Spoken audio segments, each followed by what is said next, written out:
بسم اللہ الرحمن الرحیم. ناظرین السلام علیکم. میں ہوں آپ کا میزبان صابر شاکر. تازہ ترین خبریں، اطلاعات اور تبصرے پاکستان کے حالات و واقعات اور سیاسی صورتحال کا لیتے ہیں جائزہ. یہ گفتگو میری پچھلی گفتگو سے جڑی ہوئی ہے اور جو لائیو سیشن کیا تھا اسے غور سے سن لیجئے گا، کیونکہ یہ گفتگو جو ہے وہ بھی اسی سلسلے کی ایک کڑی ہے، بلکہ اس کی ایک ایکسٹینشن ہے. معاملات نہیں چل رہے، امور مملکت نہیں چل رہے، ہر چیز سٹک ہے. پاکستان کی اکانومی ہو یا پھر سیاسی عدم استحکام بڑھتا جا رہا ہے، آئینی بحران بڑھ رہا ہے، عدالتی بحران بڑھ رہا ہے. ہر طرف جو ہے بدمزگی، بد نظمی، کرپشن، لوٹ مار اور قتل و غارت گری چل رہی ہے. نہ ہی امن و امان کی صورتحال پاکستان کے اندر بہتر ہے اور نہ ہی ہماری سرحدوں پہ حالات و واقعات بہتر ہیں. ہر روز ہمارے جوان افسر شہید ہو رہے ہیں اور ان کا کوئی پرسان حال نہیں ہے، اور اس کی ریزن ہے کہ آپ ایک ایسی لڑائی میں اپنے آپ کو پھنسائے چلے جا رہے ہیں جس کا کوئی اختتام نہیں ہے. اور جب آپ کو مشورہ دیا جاتا ہے تو آپ اس کو کہتے ہیں یہ تو ان کو تو کچھ پتہ ہی نہیں ہے، ان کا کوئی ویژن ہی نہیں ہے. یہ جو معاملات میں سمجھتا ہوں، جو میں ہیں، وہ بہت زیادہ آگے تک نکل چکی ہے. دوسری جانب ہماری داخلہ پالیسی کے ساتھ ساتھ خارجہ پالیسی کا بھی ستیہ ناش ہو چکا ہے، اور اس کی وجہ یہ ہے کہ ایک ایک کر کے ہمارے دوست برادر ملک بھی دور ہوتے جا رہے ہیں.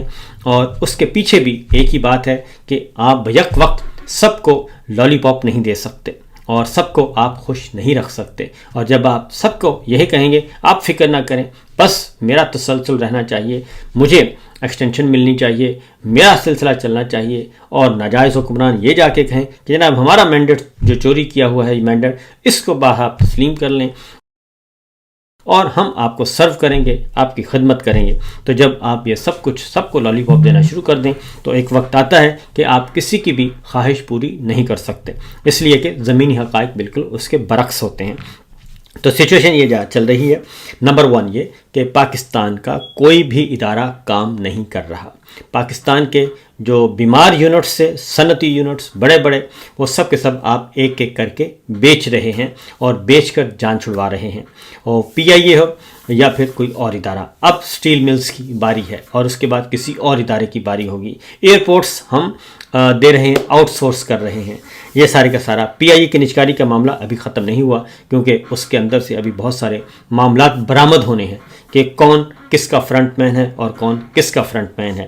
اور پھر یہ کہ کون سا برادر ملک ناراض ہو گیا ہے کیونکہ وہ چاہتا تھا کہ یہ سب کچھ اس کو بھی شامل کیا جائے، لیکن آپ لوگوں نے اس کو شامل نہیں کیا. اور جن لوگوں نے جن ملکوں نے آپ کو ڈپازٹس دیے ہوں، زر مبادلہ کے ذخائر کو بہتر کرنے کے لیے آپ کو نرم شرائط پر قرضے دیے ہوں، $3 ارب، $5 ارب، $4 ارب، تو جب آپ ان کی خواہشات پوری نہیں کریں گے اور ان کی فرمائشیں پوری نہیں کریں گے تو پھر ظاہر ہے وہ میدان میں آئیں گے اور وہ اپنا کارڈ شو کریں گے. اور ایک برادر ملک نے یہ کارڈ شو بھی کیا ہے کہ آپ ہمیں پیسے واپس کر دیں. مجھے یاد آ گیا عمران خان صاحب کے زمانے میں کہ ایک برادر ملک جو ہے وہ کسی وجہ سے ناراض ہو گیا، بہت چھوٹی سی بات تھی، اور انہوں نے سب سے پہلے جو چٹھی لکھی وہ یہ تھی کہ آپ ہمارے پیسے واپس کریں اور جو قرض رکھا ہوا وہ پیسے واپس کریں. تو یہ معاملہ چل رہا ہے ایک طویل عرصے سے. تو اب وہ والے تعلقات نہیں ہیں کہ جناب ہم بہت اچھے ہیں، نہیں، وہ مفادات کا سودا کرتے ہیں کہ کتنا کیا ہمیں دیں گے، کتنا ہمیں فائدہ ہوگا، اس کے اکارڈنگلی چلتے ہیں.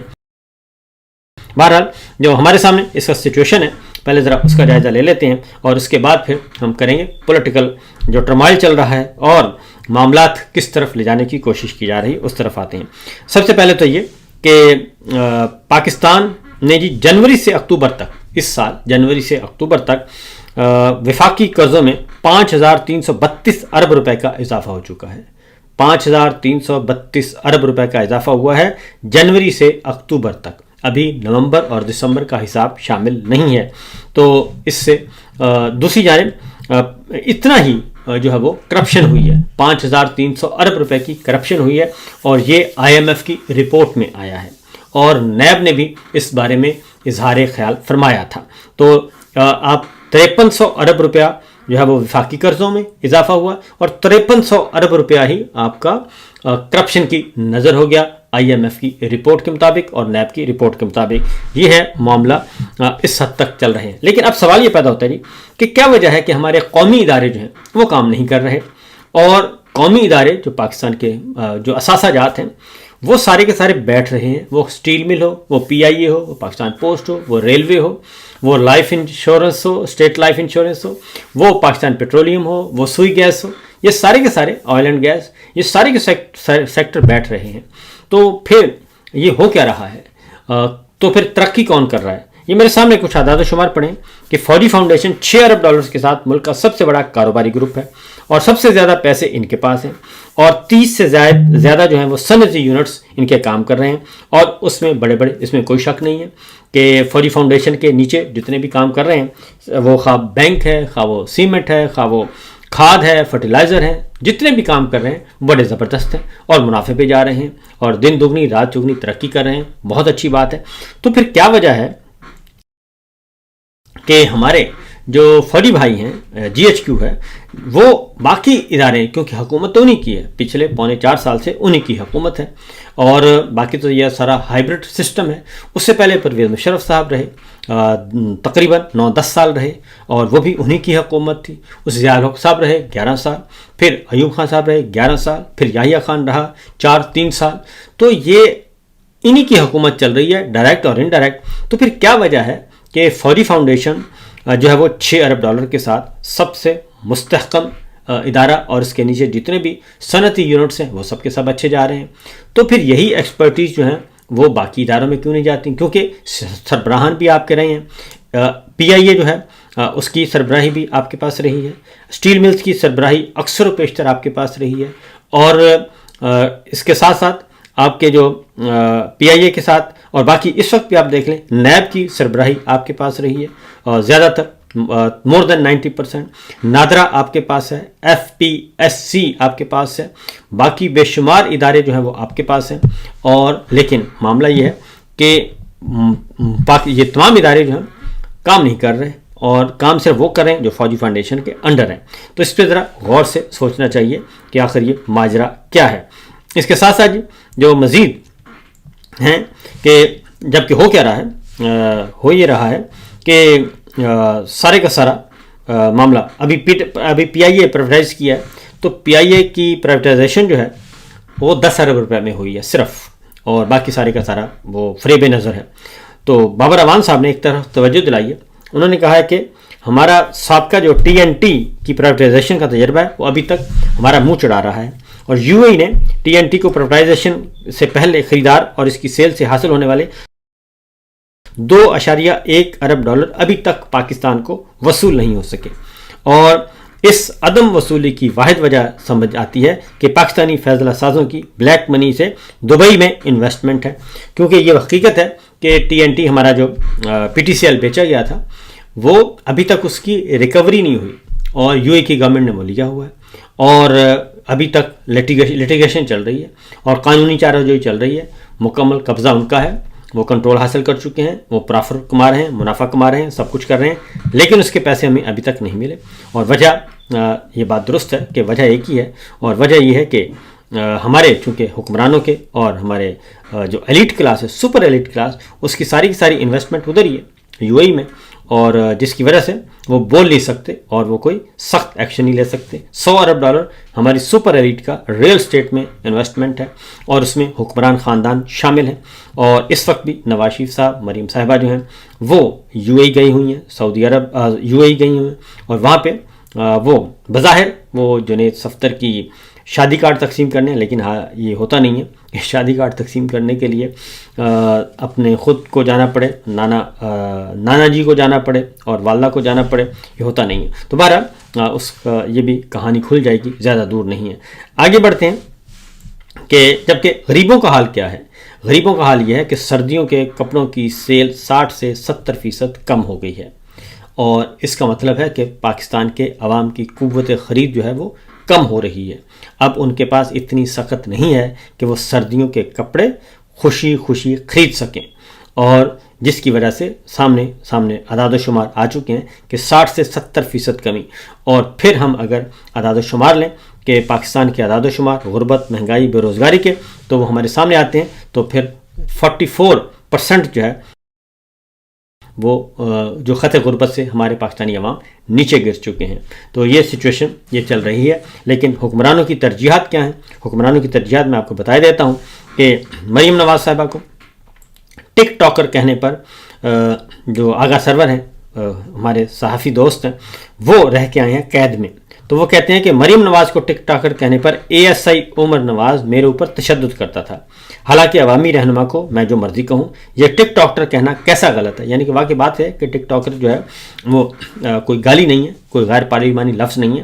وہ ٹک ٹاک بناتی ہیں اور سوشل میڈیا پہ ان کے جو ہوتے ہیں جی ویڈیوز، شارٹ ویڈیوز جو ہیں وہ چلتی ہیں، اور ان کی فوٹیج بھی آ رہی ہے کہ 8-8 10-10 کیمرے جو ہیں پروفیشنل ٹیم ہے وہ ان کے ایک چند سیکنڈ کا کرنے کے لیے، ریکارڈ کرنے کے لیے 6-8 کیمرے اور بڑے بڑے سیٹس لگائے جاتے ہیں اور بڑے مختلف اینگل سے ان کی تصاویر لی جاتی ہیں. تو آغا سرور کہتے ہیں کہ ٹک ٹاکر کہنے پر مجھے تشدد کا نشانہ بنایا گیا. اور ایک طرف دیکھنا، وہ کہتے ہیں ایک طرف دیکھا تو اس نے مارنا شروع کر دیا، دوسری طرف دیکھا اس نے مارنا شروع کر دیا. تو اب وہ رہا ہو کے آئے ہیں. لیکن پتہ چلا کہ پھولن دیوی کو جو ہے وہ مسئلہ بنا ہے. تو پھولن دیوی جناب غصے میں آئے تو پھر ایسا ہی ہوتا ہے. تو بہرحال اگلی خبر ہے جی. اس کے علاوہ اب آتے ہیں پنجاب پولیس. میں نے آپ کو بتایا تھا کہ یورپی یونین اور یورپ میں جو مقدمات درج کروائے گئے اوورسیز پاکستانیوں پہ اور ان کی فیملیز پہ، ان کو تنگ کیا جا رہا ہے. یورپ میں بھی اور مغربی برطانیہ میں بھی اور امریکہ میں بھی تمام اوورسیز پاکستانیوں کو تنگ کیا جا رہا ہے، اور اس کا خمیازہ جو ہے پولیس افسروں تک معاملہ پہنچ چکا ہے. اسپین میں اور یورپ میں تشدد کیا تھا، اٹلی میں شاید تشدد کیا گیا تھا. تو وہاں پہ جب یہ معاملہ ہوا تو اس کی رپورٹ اب اوورسیز پاکستانی یہ کر رہے ہیں کہ جو یورپ میں اور مغربی ملکوں میں جو اپنی جو زیادتی ہوتی ہے اس کو رپورٹ کر دیتے ہیں، اور ان پولیس افسروں کا بھی بتا دیتے ہیں کہ یہ پولیس افسر ہیں جو ہمارے ساتھ ہمارے عزیز و اقارب پہ ظلم کر رہے ہیں، اور یہ پولیس افسر ہیں جو ہمارے عزیز و اقارب سے پاکستان میں پیسے لے رہے ہیں. تو اس کا پھر اثر ہو رہا ہے کہ رضی طاہر صاحب نے ایک خبر شیئر کی ہے. انہوں نے کہا کہ سب سے بڑی خبر یہ ہے کہ پنجاب پولیس کے 2 اعلیٰ افسران، جن میں ایک DIG اور ایک SP شامل ہیں، ان کو فرانس نے ویزا نہیں دیا، اور انہوں نے درخواست جمع کروائی تھی، ویزے پہ جانا تھا، سپورٹنگ لیٹر بھی IG صاحب کا لگا ہوا تھا، لیکن ان کو فرانس نے ویزا نہیں دیا. اور نہ صرف ویزا نہیں دیا بلکہ انہوں نے باقاعدہ لکھا ہے، اور جواب میں انہوں نے اشارہ دیا کہ یورپی یونین اور فرانس کی پالیسی ہے کہ انہیں ویزا نہیں دیا جا سکتا جن کا تعلق ایسے ادارے سے ہے جس پر انسانی حقوق کی پامالیوں کے سنگین الزامات ہوں یا جن کے خلاف قابل اعتماد رپورٹس موجود ہوں. اب یہ چیز جو ہے اس سے آپ اندازہ کر سکتے ہیں کہ میں نے بہت پہلے اس بارے میں خبردار کر دیا تھا کہ یہ جو پولیس افسران ہیں یا جو بیوروکریسی ہے، جو یہ سارے کا سارا اعلی کار بنی ہوئی ہے اور فسطائیت مسلط کی ہوئی ہے، اب ان کا نمبر لگ چکا ہے. تو مجھے 100% یقین ہے کہ ان کا نام جو ہے، ان دونوں افسروں کا نام اوورسیز پاکستانیوں نے رپورٹ کیا ہوگا اور وہ فائل پہ لگ گیا ہوگا. یہ ایک رکوانے تھے محسن نقوی صاحب اور سارے، یہ تو پاکستانیوں کے ویزے رکوا رہے تھے اور ایمبیسیز کو، سفارت خانوں کو خط لکھ رہے تھے کہ آپ پاکستانیوں کو ویزا نہ دیں، ان کو ڈسکریج کریں کیونکہ یہ وہاں جا کے غائب ہو جائیں گے. جو کوئی ایسا بھی ناہنجار ہے جو کہ اپنے شہریوں کو جو ورک ویزے پہ باہر جانا چاہ رہے ہیں اور باہر جا کے آپ کو زر مبادلہ بھیجتے ہیں اور غربت کا خاتمہ کرتے ہیں اور اپنے پیاروں کو پالتے ہیں، تو ان کے ویزے بھی انہوں نے رکوائے. اور نقوی صاحب تو پچھلے دنوں ایئرپورٹس بھی پہنچ جاتے تھے اور وہاں سے آف لوڈ کرواتے تھے مسافروں کو، اور 58,000 پیسنجرز کو آف لوڈ کروایا گیا. اسی FIA نے، اسی پولیس نے، اسی محکمہ داخلہ نے. اب وہ خود ان کا خمیازہ بھگتنا پڑ رہا ہے، اور آنے والے دنوں میں ایسے واقعات اور بڑھیں گے. کیونکہ ہوتا یہ ہے کہ ہمارے جو سول ملٹری بیوروکریسی ہے، ملازمین ہیں، وہ کیا کرتے ہیں؟ وہ اپنے ایک بچے کو، اپنے ایک عزیز کو، اپنے بھائی کو، بہن کو، بیٹی کو، بیٹے کو یا وائف کو وہ باہر بھیجتے ہیں، اور باہر بھیج کے اس کو ایجوکیشن کا معاملہ ہو یا کوئی بھی، اس کو پھر وہاں کی نیشنلٹی لے دیتے ہیں. اور جب نیشنلٹی مل جاتی ہے تو اپنا وہاں سے جو کچھ کما رہے ہوتے ہیں جو برائب کی صورت میں وہ آہستہ آہستہ شفٹ کرتے رہتے ہیں اور وہاں سے وصول کیا اور لینڈ کرواتے ہیں جو جہاں بھی ان کا عزیز موجود ہے. تو ادھر سے وہ ریٹائر ہوتے ہیں, ادھر سے باہر یورپ میں, برطانیہ, امریکہ, جارجیا, جہاں بھی, تو ان کی ایک پوری امپائر کھڑی ہو چکی ہوتی ہے, ساری انویسٹمنٹ ان کی وہاں پہ محفوظ ہوتی ہے اور پھر ریٹائرمنٹ کے بعد پھر آ جاتے ہیں اور وہاں قیام و طعام کرتے ہیں. اور ایک بات آپ کو بتا دوں کہ یہ اگر آپ پورا اعداد و شمار اکٹھے کریں, یہ خاص طور پہ ہم اپنی فیلڈ مارشل سے کہتے ہیں کہ ذرا ڈیٹا نکلوا لیں کہ کتنے پولیس افسر ہیں, کتنے بیوروکریٹس ہیں جو ریگولرلی ہر 3 مہینے کے بعد, ہر 6 مہینے کے بعد باقاعدہ وزٹ کرتے ہیں, وزٹ ویزے پہ جاتے ہیں, اور وہ کس مقصد کے لیے جاتے ہیں تو ان کو سمجھ آ جائے گی.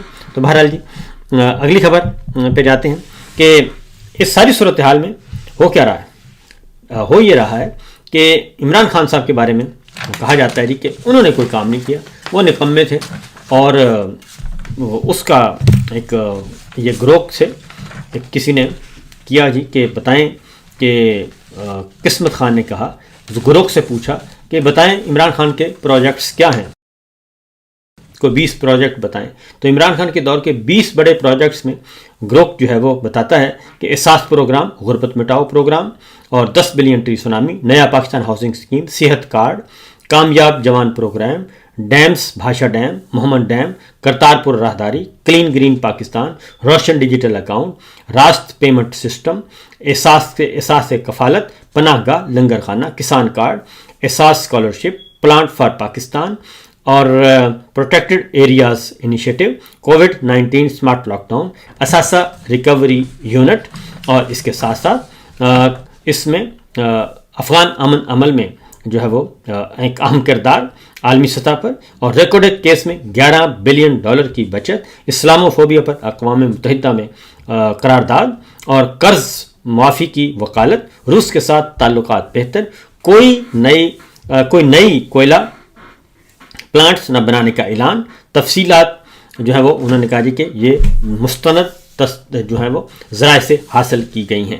یہ گروہ ہے, اور اگر آپ ان خاندانوں کے بارے میں پوچھیں تو ان کے خاندانوں کے بارے میں کیا ہوگا کہ ان کے خاندانوں کے بارے میں آئے گا برطانیہ میں اتنی جائیدادیں, یورپ میں فلاں جائیداد, سعودی عرب میں فلاں جائیداد, UAE میں فلاں جائیداد, امریکہ میں فلاں جائیداد, روس میں انویسٹمنٹ, اور آذربائیجان میں انویسٹمنٹ, سینٹرل ایشین اسٹیٹ میں انویسٹمنٹ. ان کی جو ذاتی امپائرز ہیں ان کی رپورٹس آئیں گی. یہ نہیں آئے گا کہ کم از کم اتنے پروجیکٹس. تو اس کی وجہ صرف یہی ہے. اسی لیے سہیل آفریدی صاحب جو ہیں وہ آئے تو ان سے خوف زدہ جو ہیں مریم صاحبہ تھیں, اور ان کے خلاف کافی کچھ کیا گیا. ایک واقعہ ہوا پنجاب اسمبلی میں, اس پہ اب معین قریشی صاحب لیڈر آف اپوزیشن ہے PTI, انہوں نے کہا کہ عثمہ بخاری نے اپنے ذاتی پیڈ اور مسلم لیگ نون کے سوشل میڈیا ایکٹیوسٹ کو اسمبلی کے اندر داخل کیا, اور جنہوں نے سہیل آفریدی, مینا آفریدی سے بدتمیزی کی اور ویڈیوز بنائیں, اور اس کے بعد پھر اس کو وائرل کیا گیا, اور یہ کہا گیا کہ یہ جو جنگلی لوگ ہیں یہ وہاں سے آئے تھے, جبکہ حقیقت ہے کہ وہ بھی ایک فالس فلیگ آپریشن تھا جو پنجاب اسمبلی کے اندر کیا گیا. اس کے ساتھ ساتھ سہیل آفریدی صاحب نے ایک خط لکھا ہے, اور مریم صاحبہ کو اپنے دورہ مکمل ہونے پر انہوں نے خط میں یہ کہا ہے کہ اپنے دورہ لاہور کے دوران نامناسب رویہ اختیار کیا گیا, اور وزیر اعلیٰ پنجاب فارم 47 کی مریم نواز صاحبہ کو انہوں نے مخاطب کیا. انہوں نے کہا کہ جس انداز میں میرے دورے کے دوران معاملات کو ڈیل کیا گیا وہ کوتاہی نہیں بلکہ جان بوجھ کر سب کچھ کیا گیا. جو ہوا وہ انتظامی خامی تھی, نہ ہی حادثاتی, بلکہ آئینی عہدہ اور بین الصوبائی جو ہے تعلقات کو خراب کیا گیا. دانستہ طور پہ دو صوبوں کے عوام کے درمیان نفرت کے بیج بونے کی دانستہ اور حکومتی سطح پر کوشش کی گئی. اور سہیل آفریدی صاحب نے کہا کہ میں 40 ملین لوگوں کے نمائندے کی حیثیت سے لاہور کا میں نے دورہ کیا. جو کچھ میرے ساتھ ہوا وہ کسی طور بھی ایک عوامی نمائندے کے شایان شان نہیں تھا. مارکیٹیں اور عوامی مقامات کی بندش کرتے ہوئے لاہور کے باسیوں کو تخفیف دی گئی, موٹر وے بند کیا گیا, ریسٹ ایریاز بند کیے گئے, اور میرے دورے کے خلاف سوشل میڈیا پر مہم چلائی گئی, اور منشیات سمگلنگ تک جوڑا گیا. یہ سب پنجاب حکومت کی زیر نگرانی ہوا, اور ایسے رویے اور انداز سے میری شخصیت کو تباہ کرنے کی کوشش کی گئی جسے کسی طور بھی نظر انداز نہیں کیا جا سکتا، اور انتظامی طور پر ایسے حربے استعمال کیے گئے جن کا مقصد تضحیک کرنا تھا، مذاق اڑانا تھا۔ ایسے طور طریقوں کے ذریعے ریاست کے یونٹس کے درمیان بین الصوبائی ہم آہنگی کو ختم کرنے کی کوشش کی گئی، اور انہوں نے کہا کہ اس انداز اور طور طریقوں پر بھرپور احتجاج کرتے ہوئے توقع رکھتا ہوں کہ ان کا ازالہ کرتے ہوئے مستقبل میں اس سے اجتناب برتا جائے گا، اور اس خط کو باقاعدہ طور پر احتجاجی مراسلات تصور کرتے ہوئے مستقبل میں کسی بھی قسم کی آئینی، قانونی اور بین الصوبائی کارروائی کے لیے ریکارڈ پر رکھا جائے گا۔ یہ انہوں نے ایک خط لکھ کے ان کا تیا پانچا کر دیا ہے، اور ان کا خیال تھا کہ شاید یہ دب جائیں گے، لیکن سہیل آفریدی صاحب جو ہیں وہ فرنٹ فٹ پہ کھیل رہے ہیں۔ اب ایک اور خبر ہے، کیونکہ پولیٹیکل وکٹمائزیشن سے یہ ہٹ نہیں رہے، اب آتے ہیں یہ ساری سچویشن پہ۔ پوچھا جا رہا ہے، پروگرام تھا کامران شاہ صاحب کا، اس میں جاوید لطیف صاحب تھے، مصطفیٰ نواز کھوکھر صاحب تھے، اور ارشاد بھٹی صاحب تھے۔ تو ان سے پوچھا گیا کہ آپ یہ بتا دیں کہ سال 2025 کی مقبول ترین شخصیت کون ہے؟ تو جاوید لطیف صاحب نے ذرا تھوڑا سا آئیں بائیں شائیں کرنے کی کوشش کی، لیکن کامران شاہ صاحب نے پوچھا کہ جناب سیدھا سیدھا بتا دیں، آپ ہمیں رنگ روڈ پہ کیوں گھما رہے ہیں؟ تو پھر جاوید لطیف صاحب نے یہ اس بات کو ایڈمٹ کیا کہ جناب وہ عمران خان ہے، اور کون ہو سکتا ہے 2025 میں جس کی مقبولیت عروج پہ رہی۔ اور یہ سلسلہ کسی بہت کم لیڈرز کو ہوتا ہے کہ جب وہ جیل میں جاتے ہیں اور اتنے وقت تک ان کی مقبولیت میں روزانہ مسلسل اضافہ ہو رہا ہے۔ تو اس کی وجہ صرف اور صرف ایک ہے کہ کردار، کریکٹر، اور اگر کسی نے پاکستان کے عوام کے ساتھ بھلائی کی ہو اور اپنے اصولوں پر قائم رہا ہو، کھڑا رہے، تو عوام اسی طریقے سے اس کی عزت کرتے ہیں۔ فی الوقت اتنا ہی، اجازت دیجیے، اللہ حافظ۔